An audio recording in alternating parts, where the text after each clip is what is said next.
November 12, 1942. Army Group B headquarters, 80 kilometers west of Stalingrad.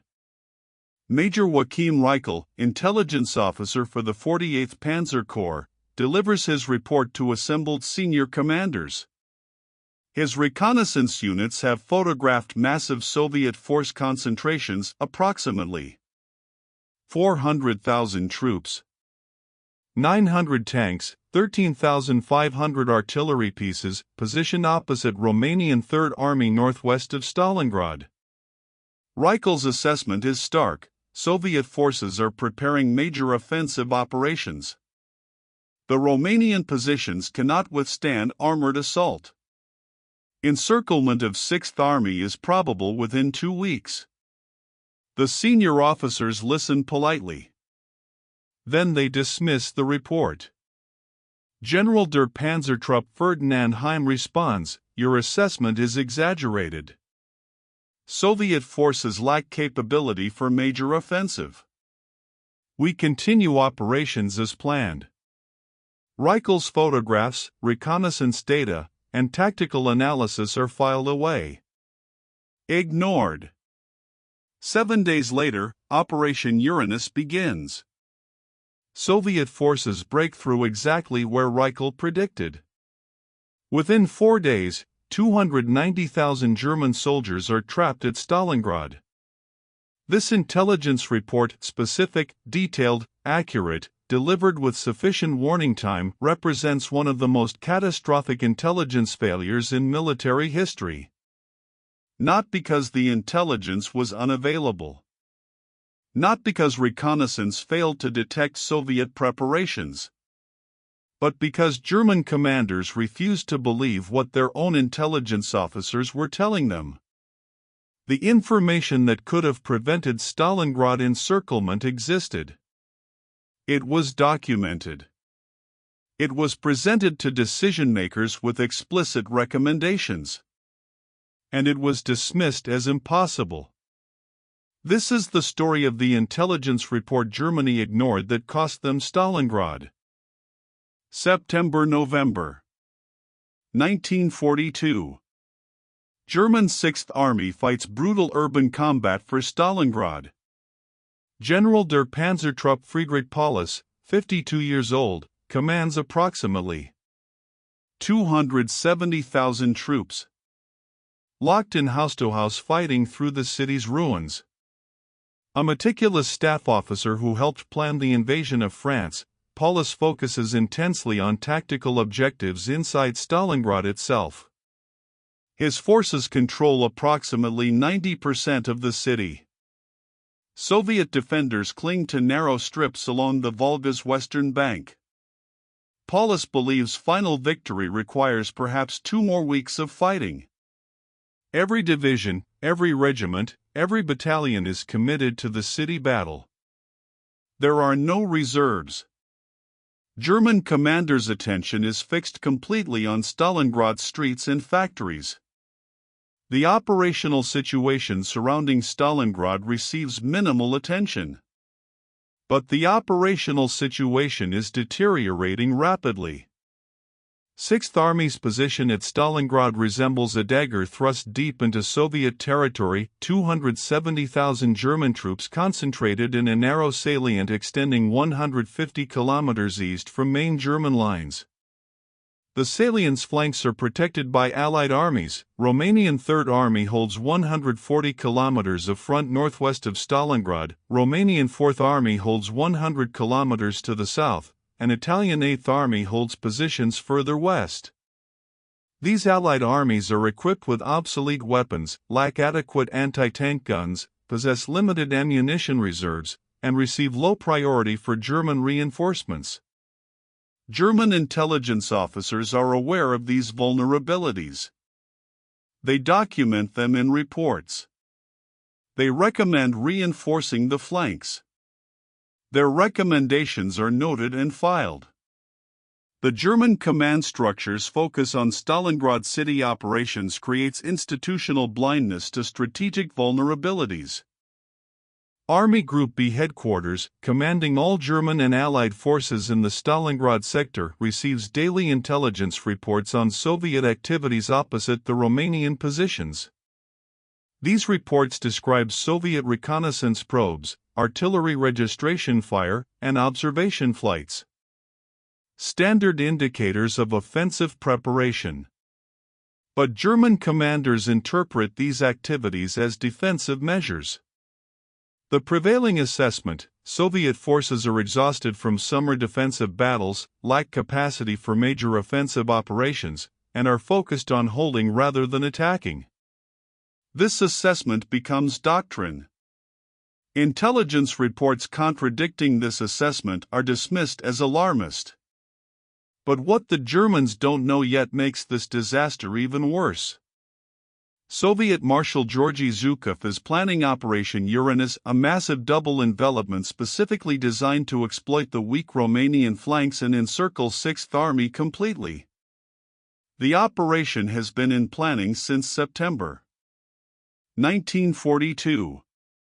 Soviet forces have assembled 1 million troops, 900 tanks, 13,500 artillery pieces, and 1,100 aircraft for the offensive. The buildup occurs throughout October and early November. Soviet units move into position at night, maintain radio silence, camouflage equipment, and employ extensive deception measures. But they cannot hide everything. German reconnaissance aircraft photograph troop concentrations. German radio intercept units detect increased communications traffic. German agents report railway movements. The intelligence data reaches German headquarters. The question is whether anyone will believe it. November 1942. German intelligence officers compile increasingly alarming reports. Major Joachim Reichel's 48th Panzer Corps Intelligence Section produces the most detailed assessment. Reichel's reconnaissance units, aircraft, ground patrols, signals intelligence identify Soviet 5th Tank Army assembling northwest of Stalingrad with approximately 500 tanks. They photograph Soviet artillery concentrations exceeding normal defensive requirements by factor of 5. They document 18 Soviet divisions positioned opposite Romanian Third Army, a force ratio of 5-to-1 Soviet numerical superiority. Reichel's November 12 report to Army Group B headquarters includes reconnaissance photographs, force estimates, and explicit warning: major Soviet offensive is imminent. The report reaches General der Kavallerie Maximilian von Wakes, commanding Army Group B, and General Oberst Kurt Zeitzler, Army Chief of Staff at Hitler's headquarters. Both commanders acknowledge the report. Neither acts on it. November 13, 1942. Reichel's report triggers debate within German command structure. Zeitzler forwards the intelligence to Hitler with recommendation to withdraw 6th Army from Stalingrad to more defensible positions with shorter supply lines and protected flanks. Hitler's response is immediate and absolute: 6th Army will hold Stalingrad. No withdrawal. The flanks are adequate. Soviet forces are incapable of major offensive. The strategic decision is made. Intelligence indicating otherwise is simply wrong. This command decision establishes the framework for dismissing all subsequent warnings. Once Hitler declares Soviet offensive capability insufficient, subordinate commanders cannot challenge the assessment without challenging Hitler's judgment. The intelligence failure becomes institutional. November 14 to 18, 1942. Additional intelligence reports arrive at German headquarters. Each confirms and amplifies Reichel's initial assessment. Luftwaffe reconnaissance photographs Soviet bridging equipment moving toward Don River crossing points, exactly what's required for armor to cross the river and break through into German rear areas. German signals intelligence intercepts Soviet communications using new radio call signs indicating fresh units arriving in the sector. Romanian liaison officers report to German headquarters that their forward positions detect Soviet patrol activity increasing dramatically. Standard pre-attack reconnaissance. Each piece of intelligence is evaluated individually rather than synthesized into comprehensive threat assessment. German intelligence officers compile the data. Their superiors dismiss it. At this exact moment, 140 kilometers northwest of Stalingrad, Romanian Third Army Commander General Petre Dumitrescu requests urgent meeting with German liaison officers. Dumitrescu's message is desperate. Soviet forces opposite my positions outnumber my army 3-1. Their armor concentration exceeds my anti-tank capability by factor of 10. I cannot hold if they attack. I require German panzer reserves positioned behind my lines immediately. The message reaches Army Group B headquarters November 16. The response: no German reserves available, all armor committed to Stalingrad operations, Romanian forces must hold with existing resources. Dumitrescu's warning joins the growing pile of dismissed intelligence. The pattern is clear: German commanders hear the warnings, but do not believe major Soviet offensive is possible. The institutional dismissal of intelligence stems from three psychological factors that converge disastrously. First, confirmation bias. German commanders are focused on capturing Stalingrad and interpret all intelligence through that lens. Evidence supporting continued offensive operations is accepted, evidence suggesting defensive vulnerability is rejected.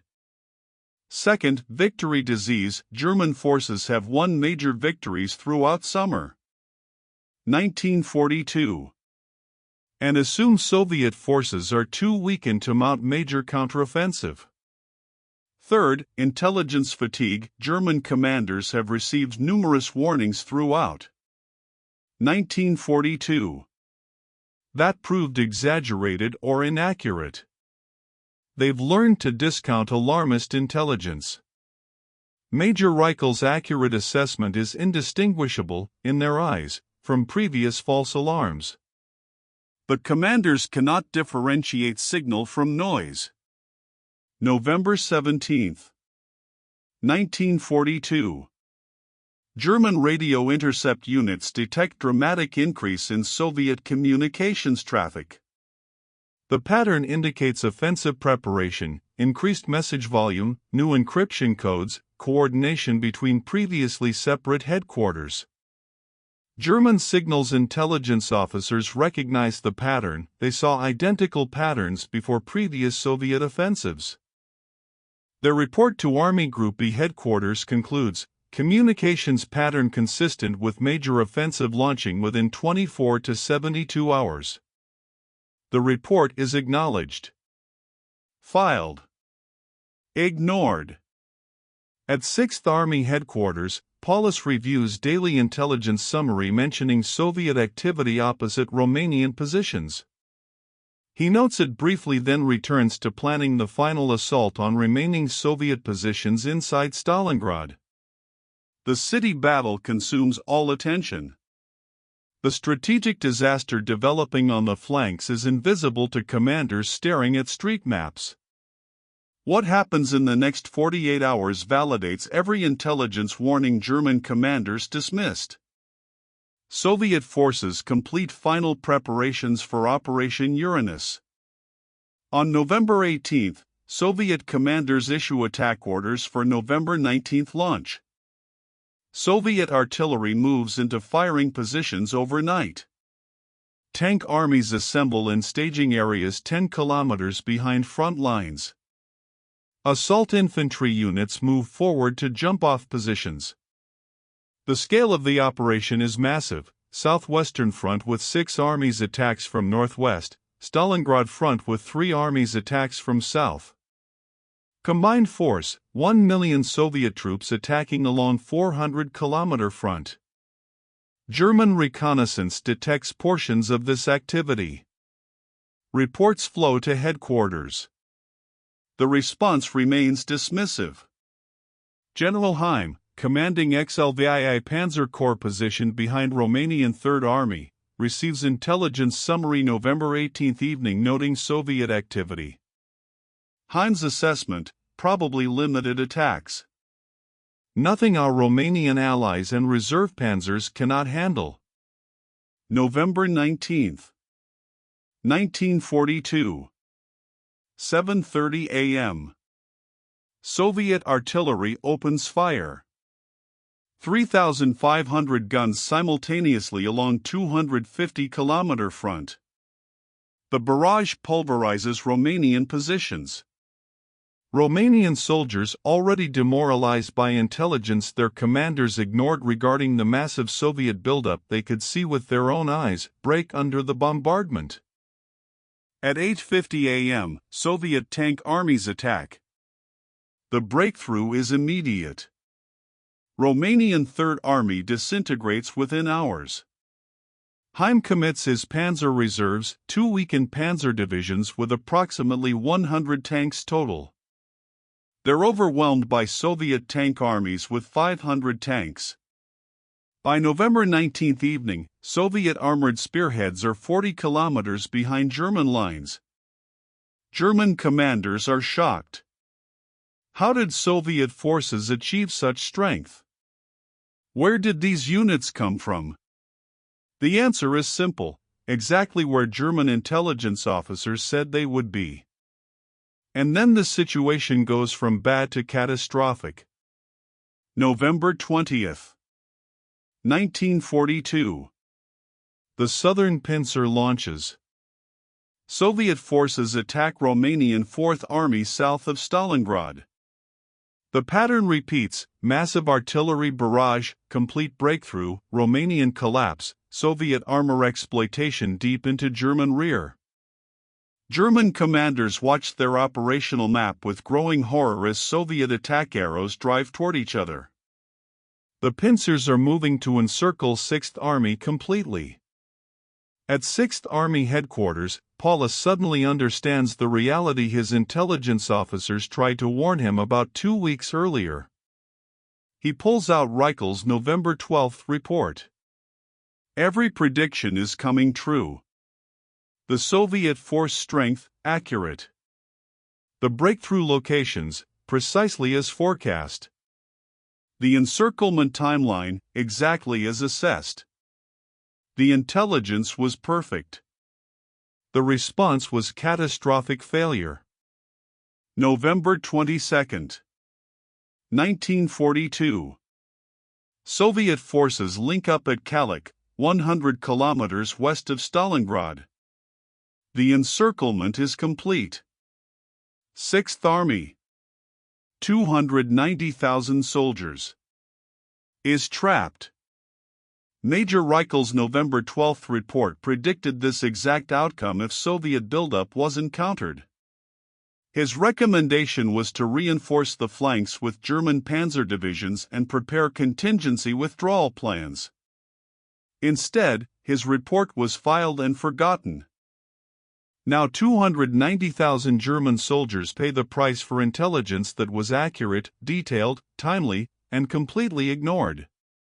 In Army Group B headquarters, staff officers retrieve intelligence reports from the previous 2 weeks.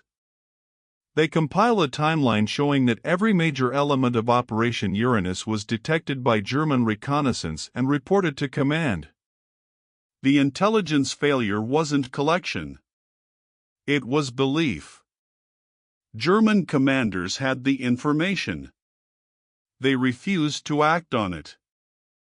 November 22 to 23, 1942. The full scale of the intelligence failure becomes undeniable. German commanders conduct damage assessment. 6th Army encircled. 290,000 troops trapped. Romanian Third Army, destroyed, ceased to exist as coherent formation. Romanian Fourth Army, shattered, scattered remnants withdrawing in disorder. German armored reserves, destroyed attempting to contain breakthrough. Soviet forces captured 65,000 Romanian prisoners, 27,000 German prisoners from support units overrun during encirclement, and 290,000 Germans now trapped inside pocket. The strategic balance on the Eastern Front has shifted decisively in 72 hours. Army Group B Chief of Staff, General Major Hans von Grafenberg, orders comprehensive review of intelligence reports from October-November. The review reveals catastrophic command failure. The intelligence timeline reconstructs complete picture of what German commanders knew and when they knew it. October 29, first reports of Soviet tank concentrations northwest of Stalingrad. November 4, reconnaissance photographs showing Soviet artillery massing. November 8, signals intelligence detecting new Soviet units arriving. November 12, Major Reichel's comprehensive report warning of imminent offensive with encirclement probable. November 14, Romanian commanders requesting German reserves. November 16, Luftwaffe reconnaissance photographing Soviet bridging equipment. November 18, signals intelligence warning attack imminent within 24 to 72 hours. Every intelligence report was accurate. Every warning was timely. Every recommendation was ignored. The review concludes, the intelligence failure at Stalingrad was not failure to detect Soviet preparations, but failure to believe our own intelligence services. Three factors now converge to seal Germany's fate. 290,000 irreplaceable troops are trapped at Stalingrad because commanders dismissed intelligence warnings. The Eastern Front strategic balance shifts permanently toward Soviet Union, and German intelligence credibility is destroyed internally because accurate warnings went unheeded. The psychological impact within German intelligence community is devastating. Intelligence officers who correctly assessed Soviet intentions watched their reports dismissed as alarmist. Now those same officers watch 290,000 soldiers trapped because their warnings were ignored. Major Reichel writes in his personal diary November 24, I gave them the truth. I gave them photographs. I gave them numbers. I gave them time to act. They dismissed it all. Now 250,000 men will die because generals refused to believe intelligence that contradicted their assumptions. Hitler's reaction to Stalingrad encirclement is fury directed at everyone except himself. He summons Zeitzler and demands explanation for how Soviet forces achieved surprise. Zeitzler presents the intelligence reports, all of them, from October 29 through November 18. Hitler reads them.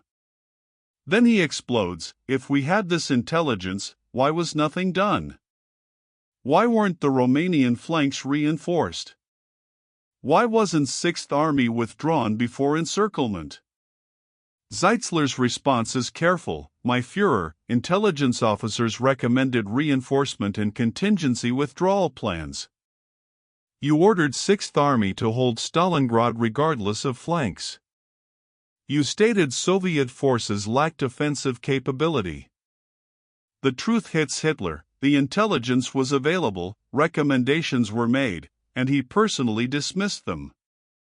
Hitler's response is to blame the intelligence itself rather than his rejection of it.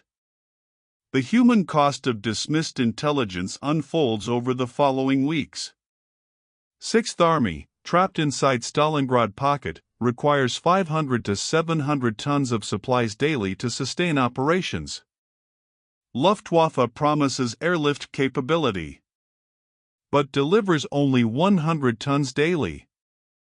Soldiers starve.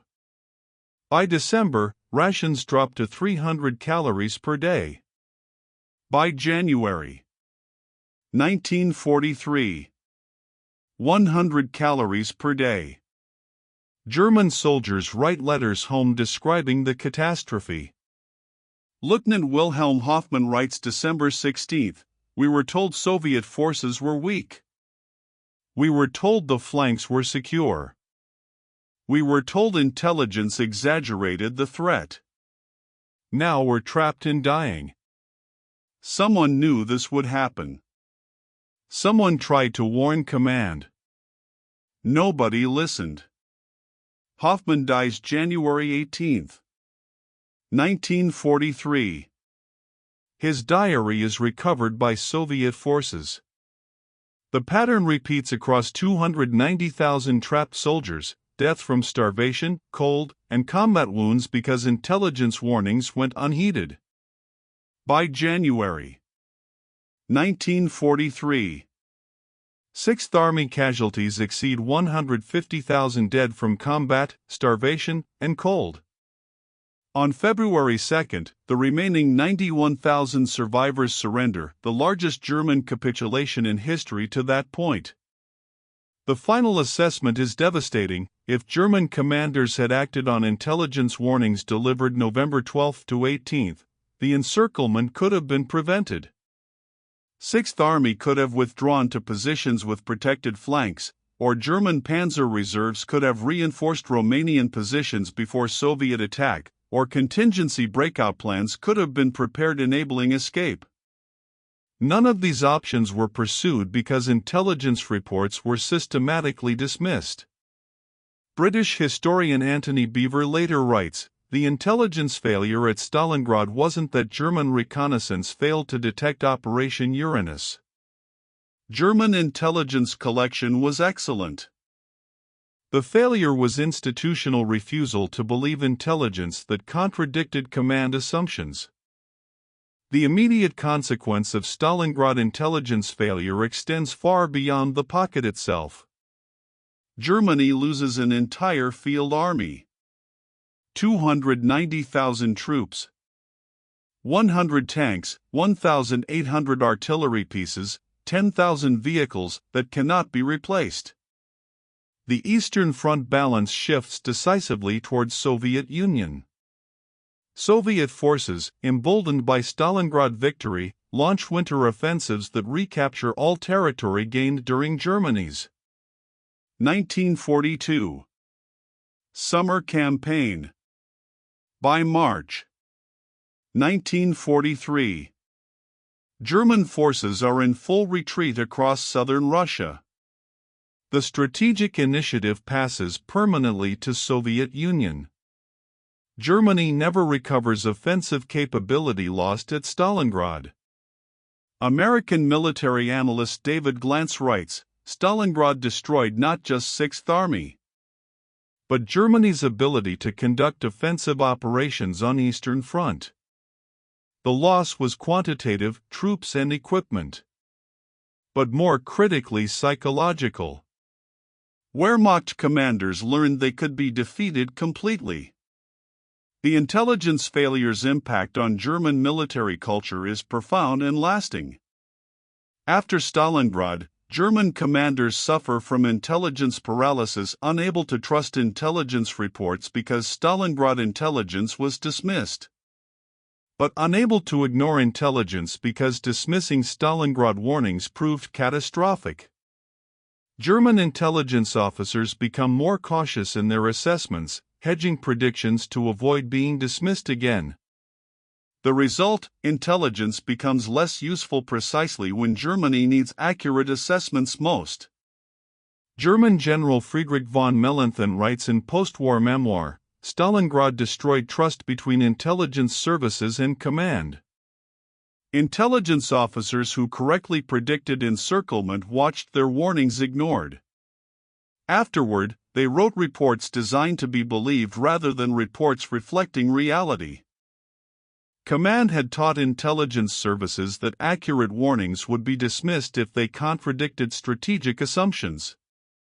The comparative failure scale places Stalingrad intelligence failure as one of the most catastrophic examples of institutional intelligence dismissal in military history.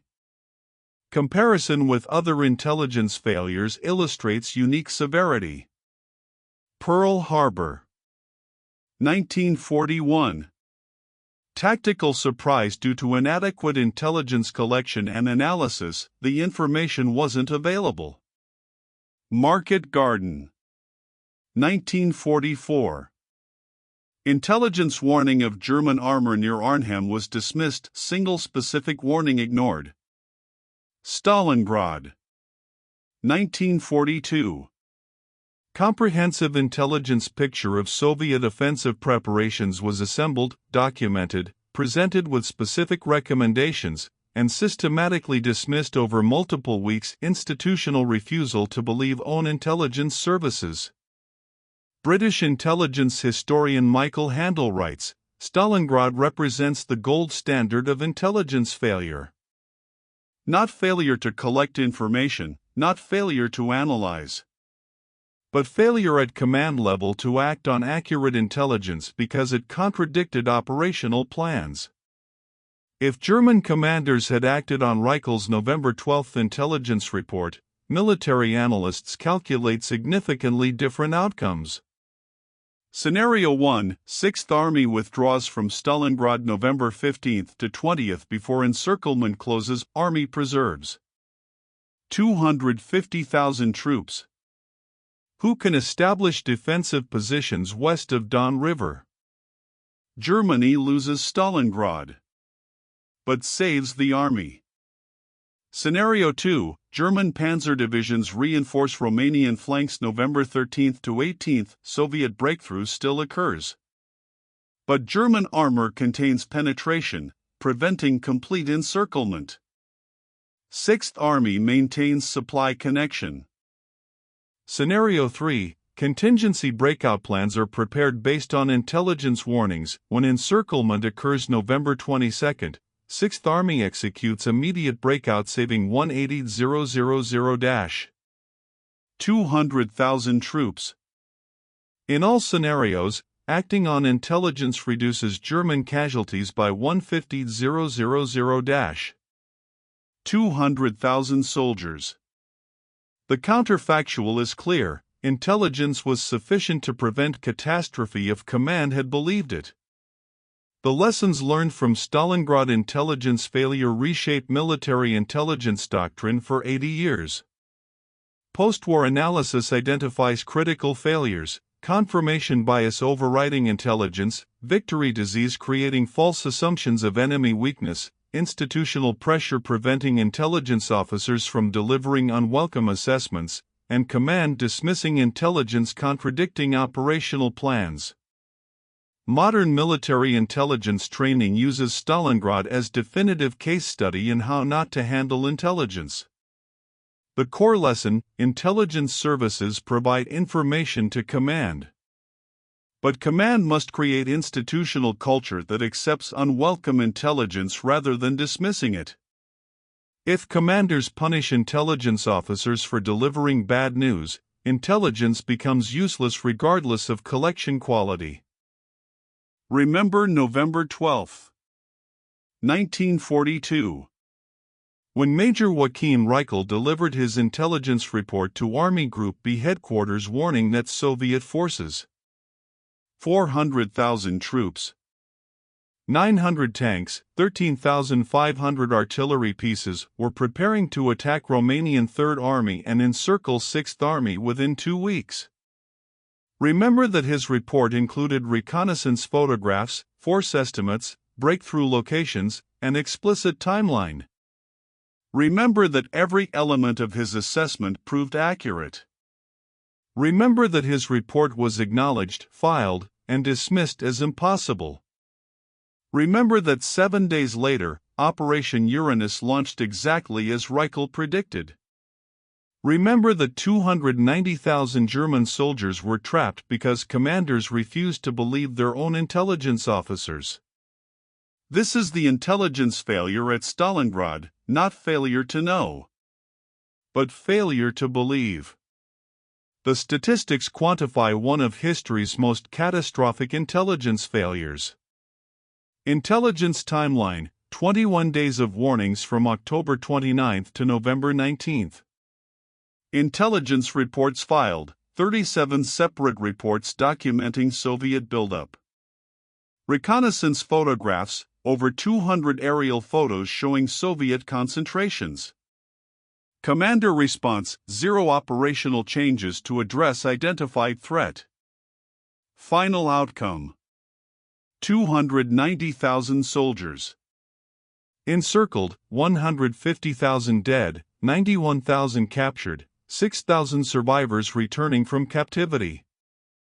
Casualty ratio of preventable losses, approximately 95%. Nearly all Stalingrad casualties could have been avoided if intelligence warnings were heeded. British historian John Keegan writes, Stalingrad represents the ultimate intelligence paradox: perfect information, perfect analysis, perfect prediction, all rendered useless by command refusal to believe. American intelligence analyst Sherman Kent stated, "No amount of intelligence can help commanders who refuse to accept information contradicting their assumptions."